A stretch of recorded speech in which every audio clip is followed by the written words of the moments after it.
ایک بادشاہ کے دربار میں ایک اجنبی نوکری کی طلب کے لیے حاضر ہوا. قابلیت پوچھی گئی, کہا سیاسی ہوں. بادشاہ کے پاس سیاستدانوں کی بھرمار تھی, اسے خاص گھوڑوں کے استبل کا انچارج بنا لیا. چند دن بعد بادشاہ نے اسے اپنے سب سے مہنگے اور عزیز گھوڑے کے متعلق دریافت کیا. اس نے کہا نسلی نہیں ہے. بادشاہ کو تعجب ہوا. اس نے جنگل سے سائیں کو بلا کر دریافت کیا.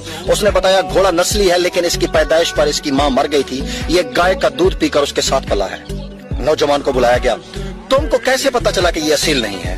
اس نے کہا جب یہ گھاس کھاتا ہے تو گایوں کی طرح سر نیچے کر کے, جبکہ نسلی گھوڑا گھاس منہ میں لے کر سر اٹھا لیتا ہے. بادشاہ اس کی فراست سے بہت متاثر ہوا. نوجوان کے گھر اناج, گھی, بنے, دمبے اور پرندوں کا اعلیٰ گوشت بطور انعام بھجوایا. اس کے ساتھ ساتھ اسے ملکہ کے محل میں تعینات کر دیا.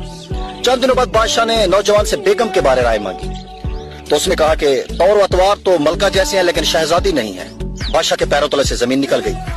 حواس بحال کی, احساس کو بلاوا بھیجا, معاملہ اس کے گوش گزار کی. اس نے کہا حقیقت یہ ہے کہ تمہارے باپ نے میرے خاوند سے ہماری بیٹی کی پیدائش پر ہی رشتہ مانگ لیا تھا, لیکن ہماری بیٹی 6 ماہ میں ہی فوت ہو گئی تھی. چنانچہ ہم نے تمہاری بادشاہت سے قریبی تعلقات قائم کرنے کے لیے کسی کی بچی کو اپنی بیٹی بنا لیا. بادشاہ نے نوجوان سے دریافت کیا کہ تم کو کیسے علم ہوا؟ اس نے کہا اس کا خادموں کے ساتھ سلوک جاہلوں سے بھی بدتر ہے. بادشاہ اس کی فراست سے خاصا متاثر ہوا. بہت سا اناج, بھیڑ بکریاں بطور انعام دی, ساتھ ہی اسے اپنے دربار میں متعین کر دیا.